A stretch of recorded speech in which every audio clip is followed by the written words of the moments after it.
Buenos días a todos. Esta es mi primera presentación oficial como ministro de Economía, o sea que espero que, espero que la disfruten. Sobre un tema, sobre un tema que creo que está muy cerca a lo que nosotros queremos hacer en el gobierno, que es economía e informalidad. Primero les voy a hablar de la parte económica, de dónde nos encontramos hoy día, eh, y lo que quisiera es justificar con ustedes por qué necesitamos hacer reformas. Entiendo que mi amiga Liliana ya me ayudó en esa dirección. Y después yo quisiera hablar de, de la formalización y qué es lo que significa la formalización para el desempeño económico. Aquí, la primera gráfica, la gráfica del lado izquierdo, ustedes ven el PBI y ven el efecto de la minería. Creo que tenemos que sentirnos afortunados que hoy día tenemos el efecto, sobre todo de dos proyectos muy grandes como Las Bambas y Cerro Verde, que nos han dado un gran efecto en el crecimiento económico. Esto de los más de 4 puntos porcentuales que crecemos al mes de junio, más de la mitad representan solamente minería. Si vemos la gráfica del lado derecho, esta es la gráfica donde tenemos a la inversión privada. Y hemos marcado los periodos de la inversión privada donde ha habido una caída. Y esto es lo que nosotros le llamamos una economía a dos velocidades. Lo que queremos decir acá es que si bien la economía crece, la demanda privada, muy importante, no está contribuyendo al crecimiento. Y está creciendo más o menos al 1.4, 1.5, cuando la economía en su total crece al 4.4%. Para el año nosotros pensamos que la economía va a crecer al 4%, pero lo preocupante es que cuando llevamos esto al 2017, 2018, pues ese efecto, el efecto de minería se desvanece. Aquí en la gráfica del lado izquierdo vemos, en base a nuestras proyecciones, dónde estaría el crecimiento si no hacemos nada, ¿no? Y ustedes ven que nos quedaríamos alrededor del 4%. Si le preguntan al Fondo Monetario, nos va a decir que el crecimiento potencial es 3.5%, ¿no? Y esto claramente no es suficiente. Y al lado derecho tenemos la decomposición del crecimiento en términos de capital, empleo y productividad. Y lo que ustedes ven en esta parte del 2016 es que nuestra productividad total de los factores empieza a tener una contribución negativa. Para los años del 2017 al 2021 prácticamente no tiene contribución. Y yo pienso que ese es el reto que nosotros nos tenemos que poner, ¿no? Podemos estar en desacuerdo cómo hacerlo, pero este es el reto que nosotros enfrentamos como país. Aquí, en la lámina izquierda, presento algo que de alguna manera puede generar algunos debates en términos de cómo es que hemos visto el crecimiento económico.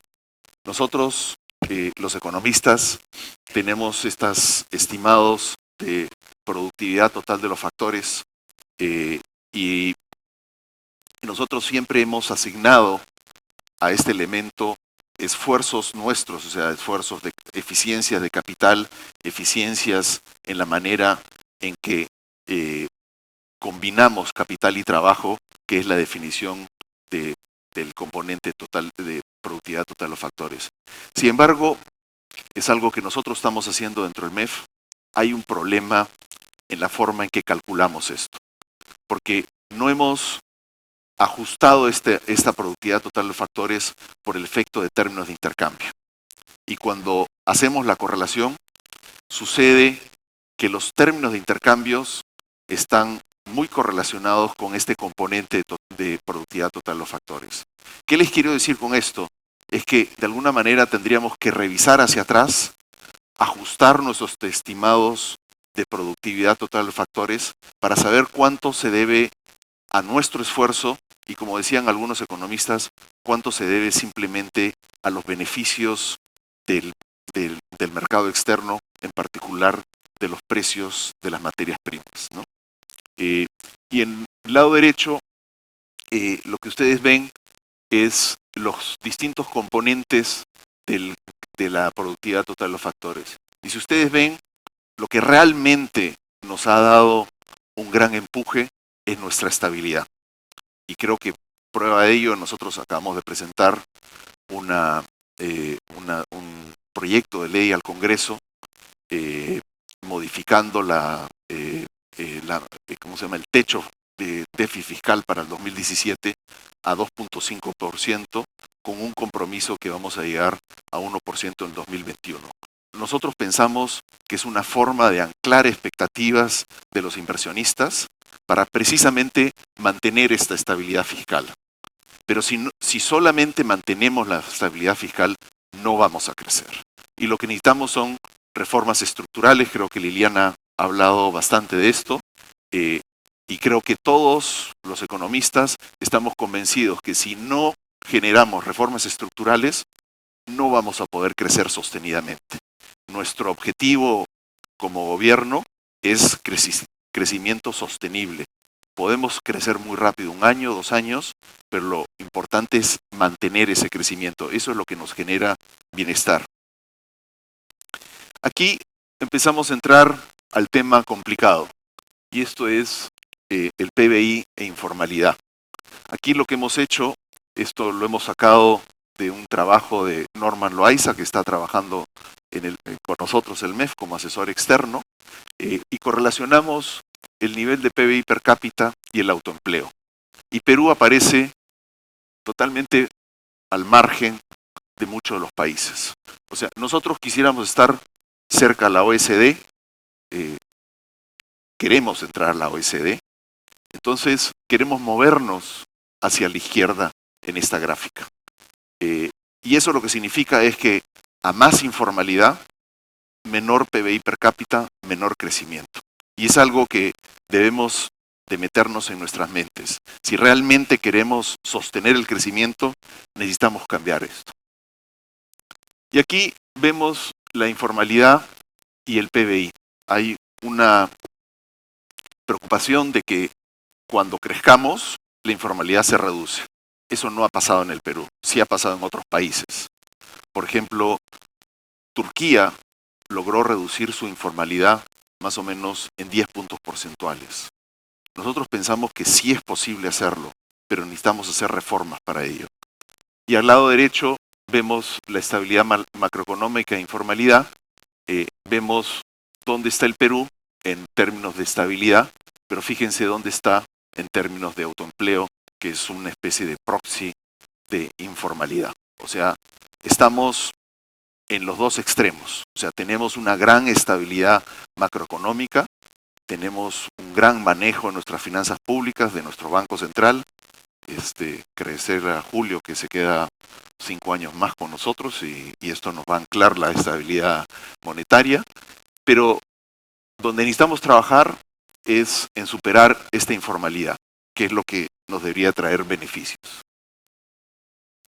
Y aquí vemos las empresas en función de sus tamaños de ventas, y ustedes ven que en las empresas, las empresas con mayores ventas están de aquí al lado derecho, y tenemos el número de personas empleadas. Y tenemos que las pequeñas y medianas empresas son las empresas que tienen más empleo y las grandes empresas poco empleo. Las grandes empresas son las formalizadas y las pequeñas son las informales, ¿no? Y aquí tenemos la diversidad en términos de productividad entre empresas. Una gran empresa es 2 veces más productiva que una pequeña empresa. Y también vemos las diferencias de productividad laboral. Nosotros estamos un poco a la cola en términos de productividad. Entonces, ¿cuál es nuestra estrategia? Nuestra estrategia va en 3 direcciones. Primero, hay que reducir las barreras a la formalización. En segundo lugar, hay que mejorar la calidad de acceso a los servicios públicos. Y por último, necesitamos una política de regulación. O sea, esto es muy sencillo, ¿no? Nosotros lo que decimos es, no conocemos de manera profunda por qué un trabajador o una empresa es informal. O sea, solamente sabemos cuáles son las consecuencias. Solamente podemos decir, esto es lo que está pasando. Pero la literatura sí nos ayuda a pensar un poco y decir, esto lo podemos dividir en 3 partes, ¿no? Una es de que hay barreras o costos que hacen que la pequeña empresa no pueda formalizarse. En segundo lugar, hay una ausencia del Estado, ¿no? Nuestros servicios públicos son de muy mala calidad, ustedes lo saben. O sea, tenemos un gran reto en pensiones, tenemos un gran reto en salud, tenemos un gran reto en educación. No son servicios que están a la mano. Los trabajadores en la informalidad en distintas zonas del Perú no tienen ni siquiera acceso a seguridad. Entonces uno se pregunta, ¿por qué esa gente que está al margen de la formalidad va a querer pagar impuestos, va a querer formalizarse, si los costos por un lado son muy altos y los beneficios son muy bajos, ¿no? Y después tenemos las políticas de regulación. ¿Y qué es lo que queremos hacer ahí? En primer lugar, hemos cambiado nuestro Consejo de Competitividad y lo hemos convertido Consejo Nacional de Competitividad y Formalización. Nosotros queremos que ese consejo se convierta en el ente que define las políticas transversales para la formalización.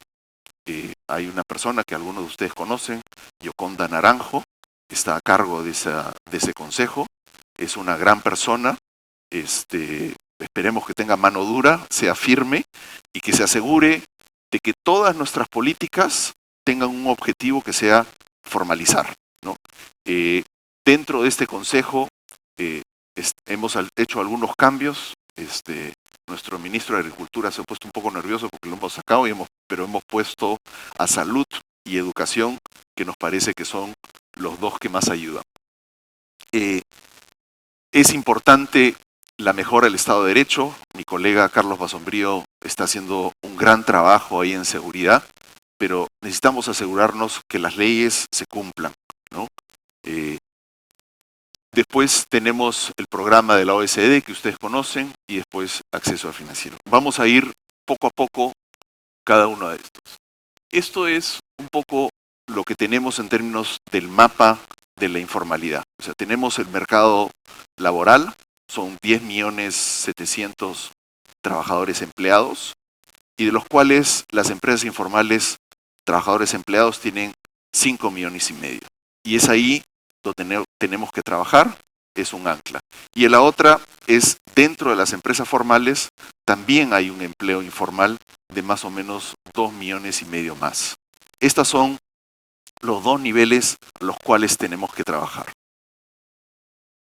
Ahora, ¿cuál es el impacto de nuestras reformas? Aquí lo que hemos hecho es de que esta primera gráfica que ustedes ven, la parte azul es qué es lo que pasaría con nuestro crecimiento si no hacemos absolutamente nada.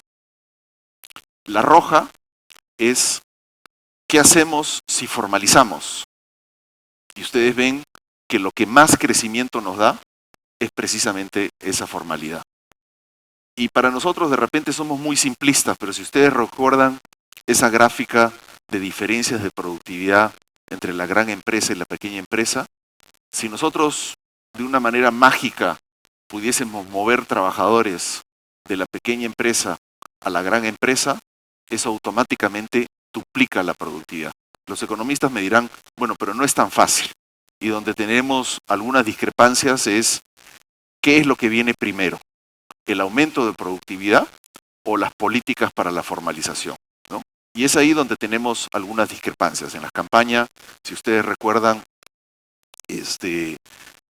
Fuerza Popular argumentaba que lo primero que había que hacer era aumentar la productividad de las empresas. Nosotros decíamos, no, lo primero que hay que hacer es formalizar y eso lleva a los trabajadores a aumentar la productividad.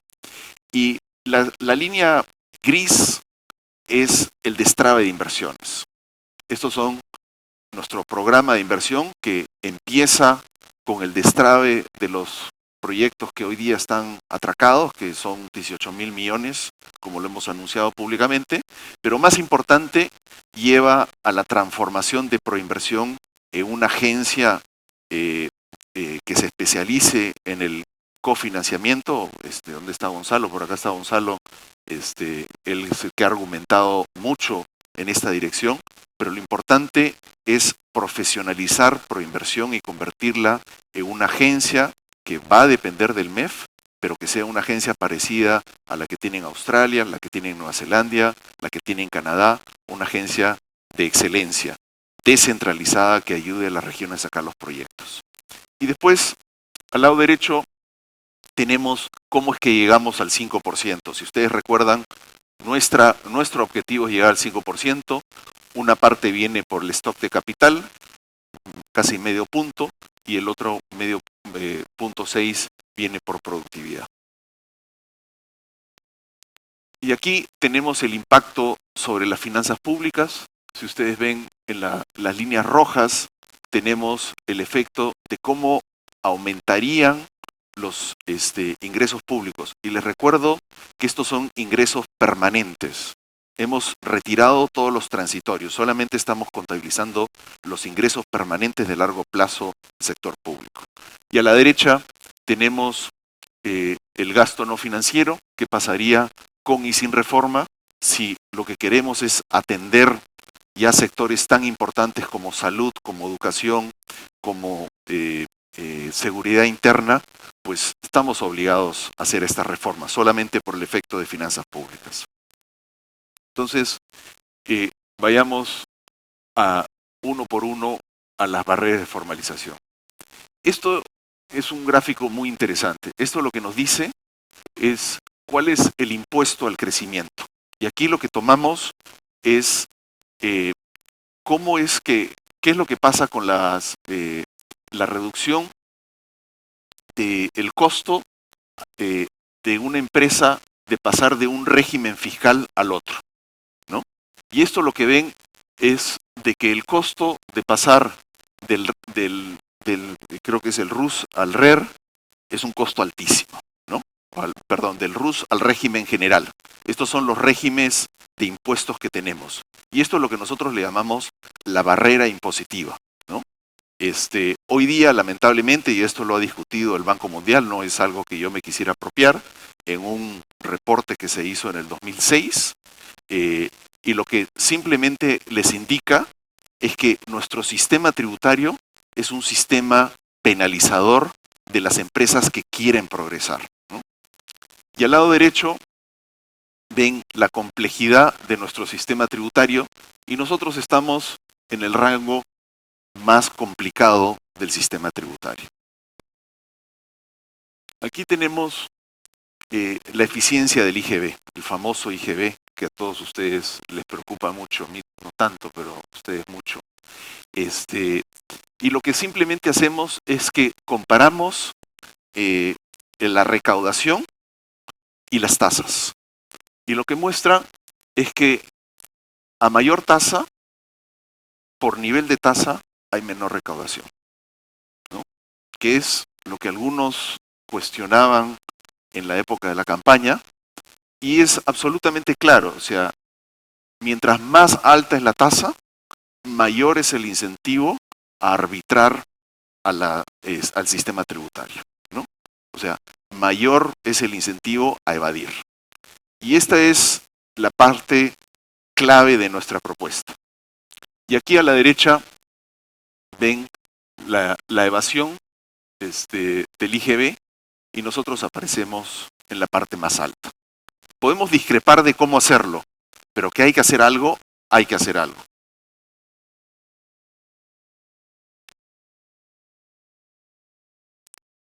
Y aquí está un poco la falta de movilidad laboral, ¿no? Y ustedes ven que la probabilidad de continuar en el régimen laboral es muy alta. O sea, no hay movilidad laboral entre el informal y el formal. Y esto es lo que necesitamos cambiar. Y al lado derecho es la dificultad de contratar trabajadores. Estos datos son conocidos, vienen del World Economic Forum. Aquí tenemos productividad laboral y la prueba PISA. Nuevamente, mientras más eduquemos, más vamos a aumentar la productividad. Y al lado derecho tenemos lo mismo por la salud, que son los dos beneficios claves, son las dos propuestas donde nos hemos comprometido, ¿no?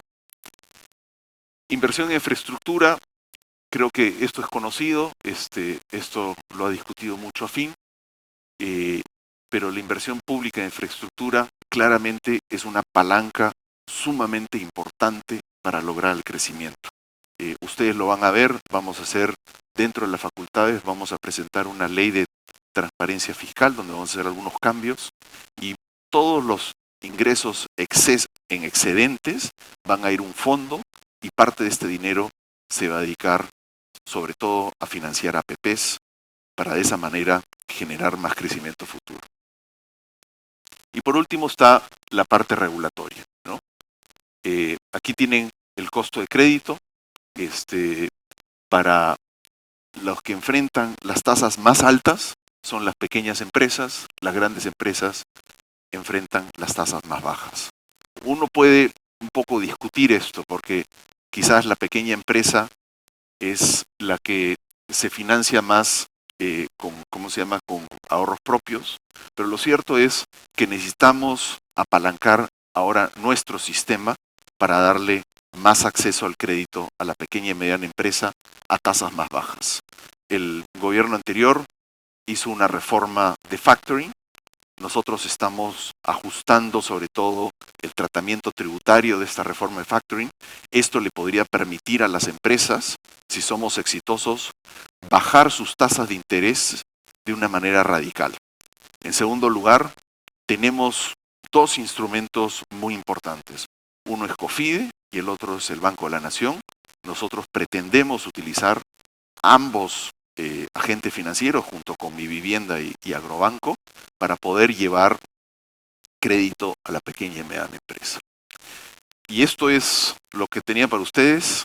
Les agradezco mucho su atención. Espero que al menos les haya generado algunas dudas en su mente y muchísimas gracias.